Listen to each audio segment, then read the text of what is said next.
What's good, everybody? It's DL Saint. How y'all feeling out there? Yo, happy Monday, guys.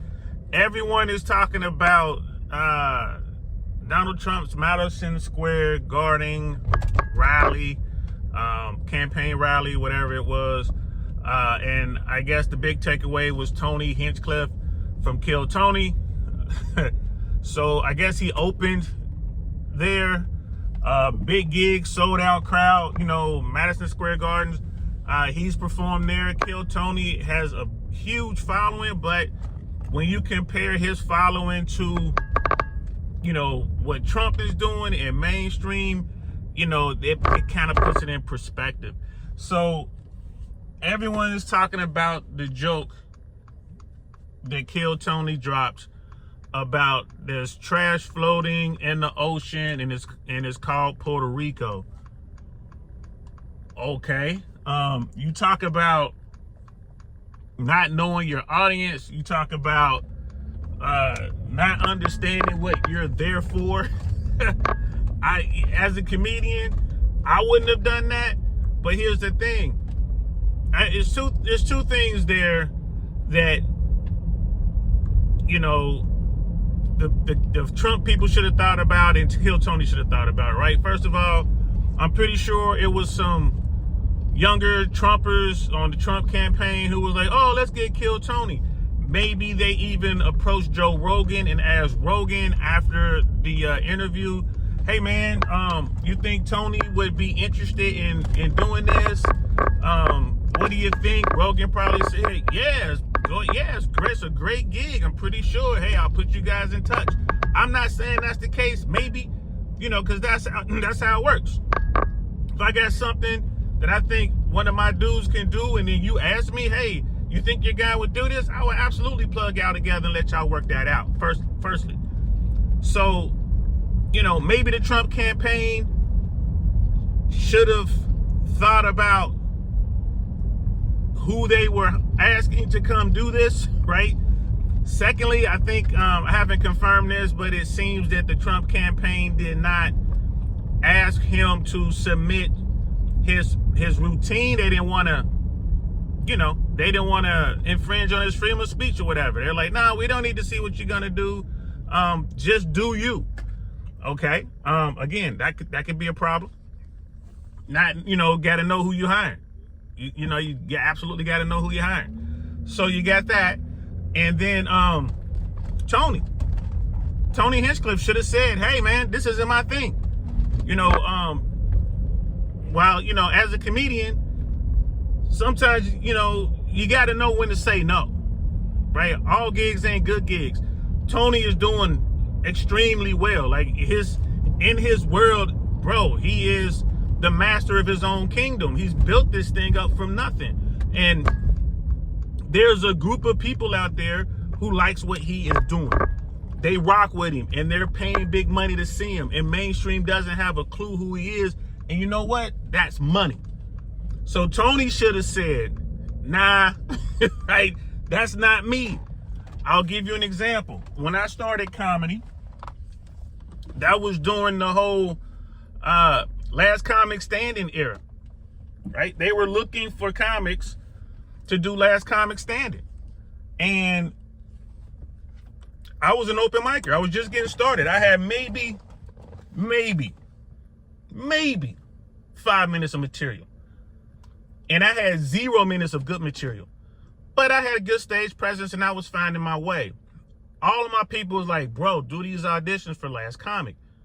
I didn't do the audition because I believe I would have gotten past the initial rounds and gotten into like the TV part. And I wasn't ready. Like that, I'm not ready for that. Do I think had I done it, I could have come up with some better material? Maybe, but it would have been so much pressure. I'm like, you know what? I'm not ready for that. So I said no. Now, of course, I had a career. I was an air traffic controller. I was making tons of money. I could say no. Tony Hinchcliffe right now is making tons of money. He just did Madison Square Gardens a few months ago. So with the Kill Tony show, he's doing his thing. Now, what Kill Tony does is not stand-up. What he does is goes on stage with a panel of other comics, and they basically just dump on the dreams of open micers. They give them 1 minute, which is insane, but it works, right? So Tony should have understood that he wasn't the right guy for this. And I'm looking at I'm looking at X, and I'm looking at what's going on out here, and he's like, I can't believe you guys can't take a joke. Like, bro, you know, I believe that Tony, maybe he's a Trumper. Maybe he wanted to help the campaign. But what I believe he did was hurt the campaign. He did not help Donald Trump at all. Especially when an election is razor thin like this one. Bro, to turn your guns on the Puerto Ricans and by default the Latino community, the Hispanic community, like all folks, right? And, you know, to do that at this point in the election, if you're a Trumper, you should be upset about it. And all these people out here who are prepared for Trump to lose and say that the election was stolen, look back on this moment.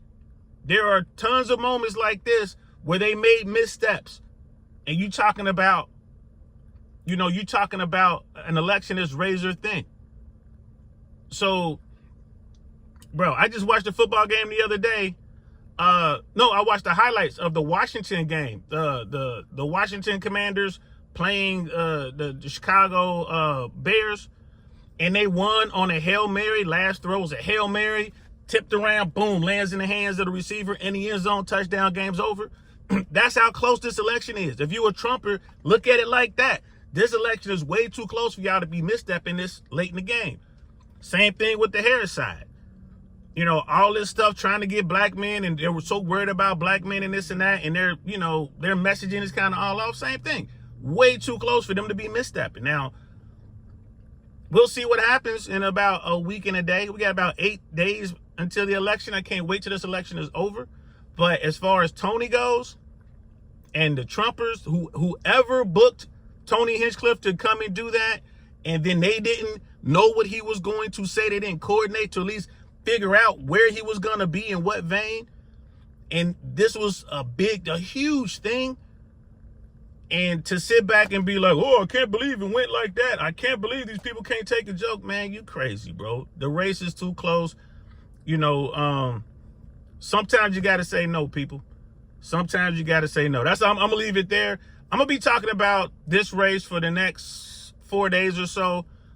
Just because, why not? Let's just talk about it. There's so many things we can link to it in the run up to the actual election. And so, yeah, sometime tonight, not my normal time. I'm normally on at 5 o'clock Eastern, but it's homecoming week, and I got to go get my daughter dressed, and we got to go do some other stuff, so I'm going to be late. It is what it is. Just bear with me. I'm going to kind of be late, you know, today, maybe tomorrow, but I'm going to get some stuff out. I appreciate y'all rocking with me. Let me know in the comments below what y'all think. Did Tony Hinchcliffe help or hurt the Trump campaign?